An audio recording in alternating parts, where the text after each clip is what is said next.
My termination happened on a stage, under a banner that read, "Brighter Together."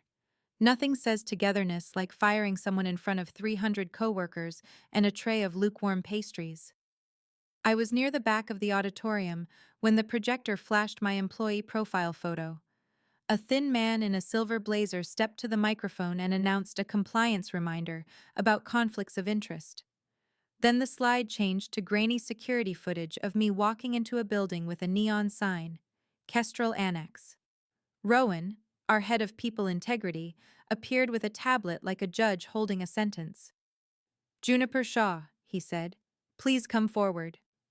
I walked down the aisle while people stared with the cautious fascination reserved for workplace disasters.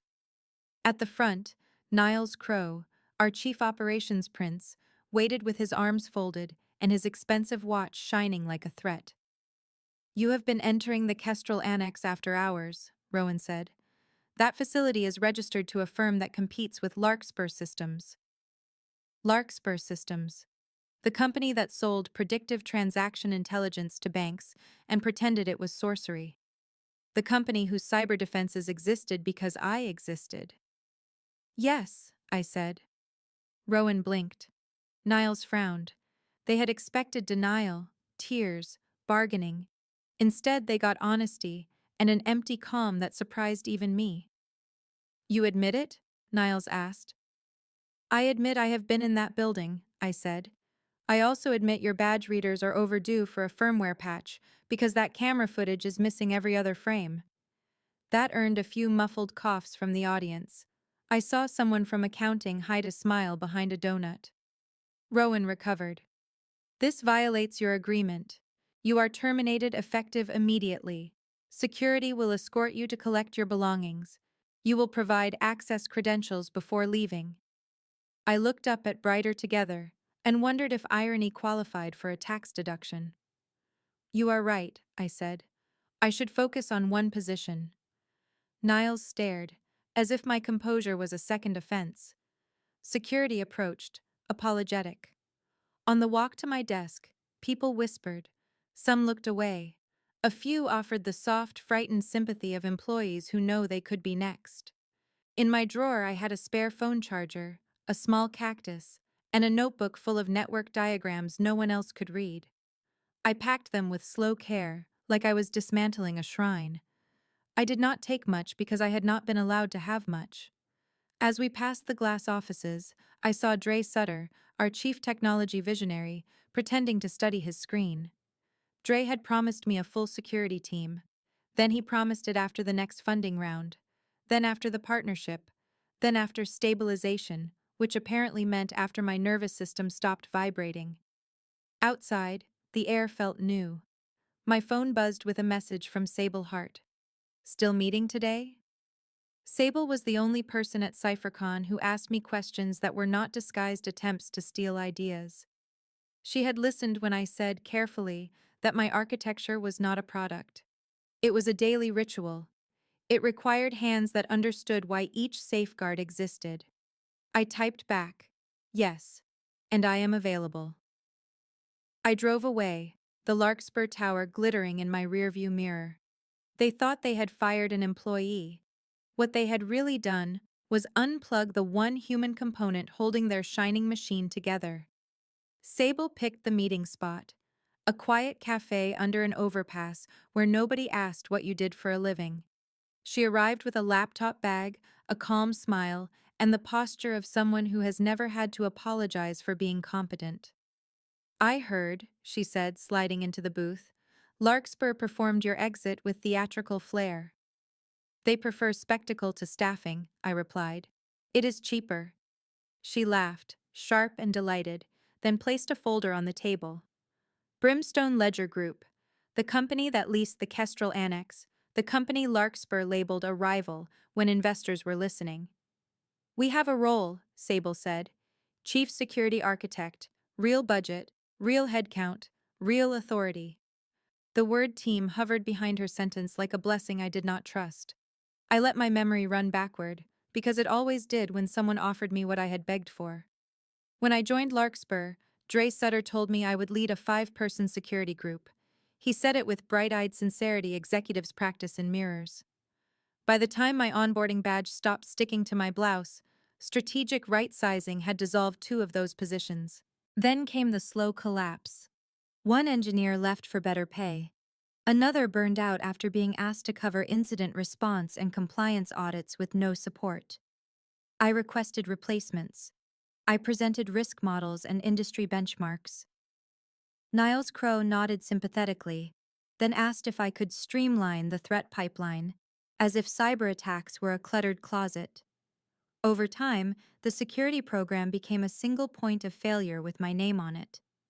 I wrote policies, reviewed code, tuned anomaly models, and handled vendor calls that began with urgent and ended with, "You are such a lifesaver," which is corporate for, "We will not fix it."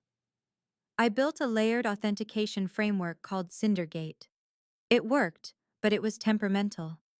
Every week, during high-volume settlement cycles, it needed manual calibration because traffic patterns shifted with market behavior.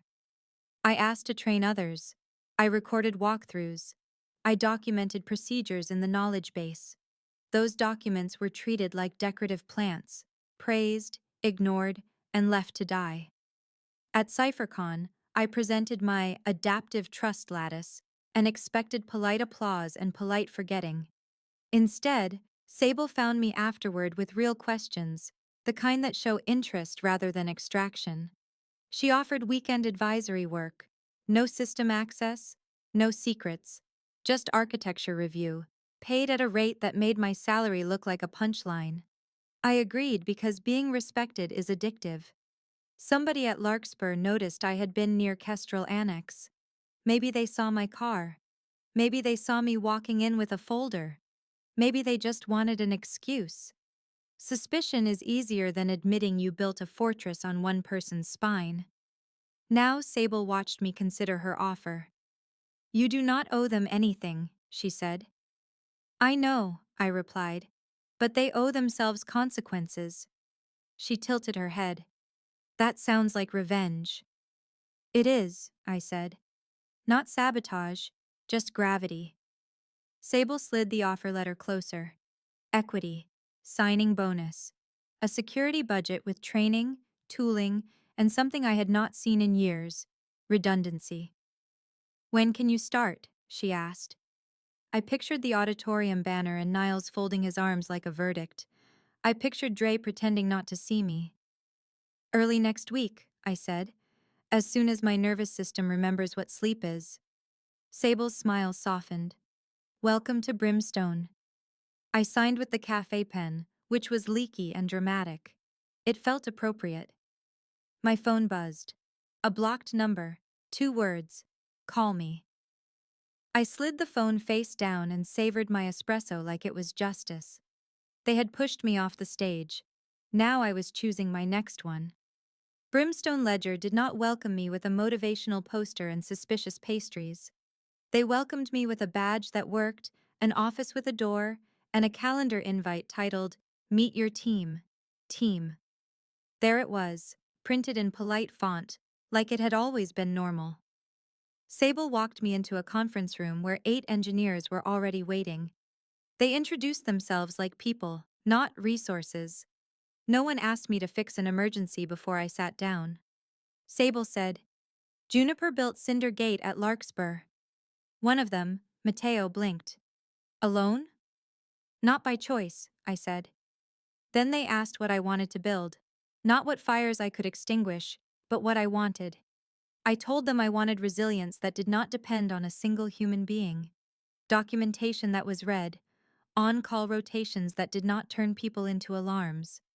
Jonah, incident response, nodded. "Heroics are just bad planning wearing a cape."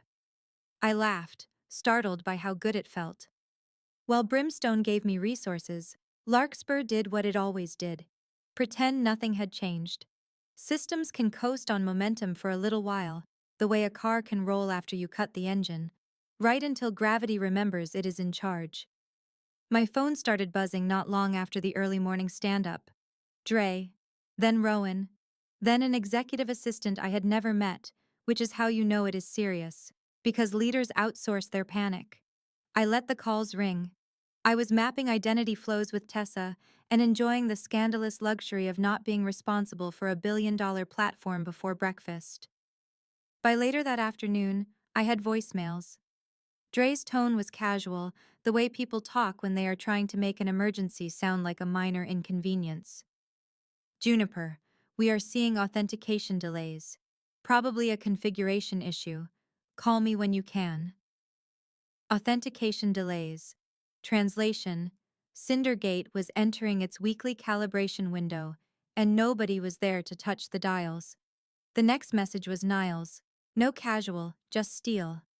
You need to return our call immediately. You are obligated to cooperate. Obligated. I almost admired the audacity. Almost.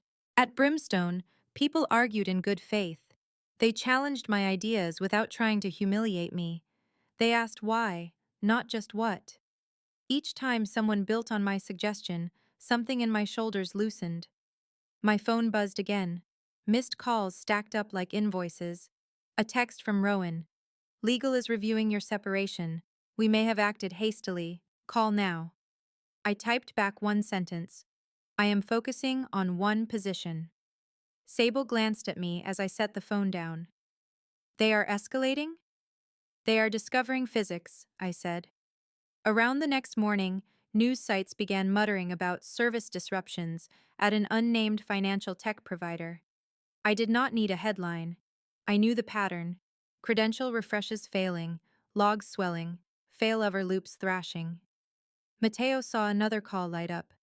Do you need to step out? No, I said. I already stepped out. By the time our afternoon session ended, I had a message from the Larkspur CEO, a man who had once praised my work while calling my name wrong. This time his text was spelled correctly. Juniper, we need you. Name your consulting rate. I stared at it and felt something settle in me, cold and clear. Revenge did not have to be loud. It could be structured. It could be contractual. It could come with invoices and conditions and signatures that forced people like Niles to swallow accountability in public. I turned to Sable. Do you have a moment to talk about how much I charge for miracles? Her smile was slow. I was hoping you would ask. The next call came from a number I did not recognize, which is corporate for someone important is finally frightened. I answered. Juniper Shaw. A man's voice, careful and strained. Ms. Shaw, this is Calder Voss, acting chair of the Larkspur Oversight Committee. That meant the board had woken up and realized their executives had been playing business theater with real infrastructure. I assume you are calling about your blinking red dashboard, I said. A pause. Your former colleagues are describing it as catastrophic. That is a dramatic way to say exactly what I warned you about, I replied. Calder exhaled. We need your assistance to stabilize our systems. We are prepared to offer substantial compensation. And now you want me back, I said, without admitting why I left. We recognize mistakes were made, he said, carefully avoiding the words leadership and negligence. Then he added, even more carefully, there is also an allegation that you may have caused this failure. I laughed. If a roof collapses, the people who ignored the termites always blame the carpenter who warned them. Legal is concerned, Calder said. We need clarity. I have clarity, I replied. I did not sabotage anything. I stopped providing labor after you fired me. Those are different. Silence then. What are your terms? Real revenge is not a speech. It is paperwork that cannot be edited later. My consulting rate is $45,000 per hour, I said. 4-hour minimum, paid in advance. He did not argue. Done. And conditions, I continued. Name them. First, I work remotely. I do not enter your building or use your equipment. Agreed. Second, I provide instructions only. Your engineers implement. I do not touch production directly. That will be difficult. It will be educational, I said. A beat. Agreed. Third, A public letter from the board stating that I raised staffing and maintenance risks repeatedly, and leadership ignored them. His tone tightened. Council will worry about liability. Bankruptcy has liabilities too, I replied. Pick your preferred flavor. Another beat. Agreed. Fourth, severance for the engineers laid off during right-sizing this past year. 6 months minimum and positive references. A longer pause then. Agreed. Fifth, you fund a real security organization, staffed and paid at market, reporting to the board, not trapped under Niles's ego. Calder let out a breath. We will create a security division reporting to the board. Send it in writing, I said. Done. How soon can you begin? As soon as payment clears and the terms are signed, I replied. I am very organized when I am respected. Minutes later, confirmations arrived. Funds received, terms executed. I opened a secure video link and watched Larkspur's engineers appear, exhausted and wide-eyed. Dre was there too, hollowed out by sleeplessness. Juniper, he began. This is not a confession booth, I said. It is a recovery session. Take notes. For hours, I guided them through the stabilization sequence I had documented months ago. The order of resets, the throttles, the token rotation, the log drains. Steps that were too detailed for leadership meetings and suddenly priceless. They followed my instructions with the desperate focus of people discovering that shortcuts have interest rates. When the platform finally steadied, Calder reappeared on the call. We are stabilizing, he said, sounding like someone who had just learned the difference between hope and architecture. Good, I replied. Now keep your promises. Hire the team. Read the documentation. Do not turn the next person into a single point of failure. He did not answer, but he did not disagree either. I closed my laptop and felt the sweetest kind of revenge. Not destruction, but forced recognition. The public letter hit the business feeds not long after. Short, formal, and devastating in the way truth tends to be when it finally gets a microphone. The board of Larkspur Systems acknowledged that repeated staffing warnings from security leadership had been deprioritized. It announced a new security division reporting directly to oversight. It apologized to me by name. Seeing my name in an apology from people who could not remember it in praise was almost funny. At Brimstone, nobody asked me to celebrate it like a trophy. Sable simply set a mug of tea on my desk, as if calm could be poured and served quietly. How are you feeling? She asked. I considered. Like my shoulders have filed for early retirement. Sable nodded. Good, because I have another offer. She slid a proposal across my desk. Brimstone was launching a security consulting unit under a name that made me laugh. Loomguard Advisory. Companies are calling, she said. They saw the outage. They are terrified. They want audits, architecture redesigns, staffing plans. They want to know they are not one resignation away from a headline.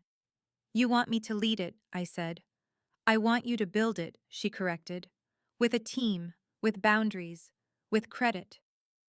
Yes, I said, and the word felt like a door unlocking. In the weeks that followed, I hired people the way I wished someone had hired for me. Clear roles, fair pay, sane on-call rotations, documentation treated like oxygen. Matteo ran threat analysis. Tessa owned identity. Jonah built incident processes that did not require martyrdom. We designed systems that survived vacations. Larkspur, meanwhile, stumbled through public contrition. Regulators asked questions. Customers asked harder ones. Niles vanished from announcements, which is the closest some executives come to accountability. Dre sent me an email titled, I am sorry. It did not ask for anything. That mattered. Around the next CypherCon, I walked in wearing a Brimstone badge and a Loomguard agenda, and I was not alone. My team moved with me, living proof that security is supposed to be a function, not a personality trait. On stage, I spoke about resilience, technical and human. I told a room full of leaders that the most dangerous vulnerability is believing a person will tolerate being invisible forever. After the talk, Calder Voss approached. His posture was careful, like someone handling a lesson that still stung. We implemented the structure, he said. Security reports to oversight now. We hired specialists. We funded training. Good, I replied. He hesitated. Niles calls what happened a betrayal. I smiled. Niles calls everything a betrayal when it stops serving him. Calder gave a small, tired nod and walked away. I watched him go and understood the final piece. My revenge was not their outage. It was the fact that I no longer belonged to their story. They could not frame me as disloyal or desperate because I was too busy building something visible and better. That evening, my team and I sat at a restaurant with loud music and terrible lighting. Jonah raised a glass. To Juniper, he said, for proving the strongest systems are the ones that do not require a hero. I looked at faces bright with work that did not consume them and felt the endings settle into place. Sometimes revenge is watching a company fall. Sometimes it is watching yourself rise so high they cannot pretend they never needed you.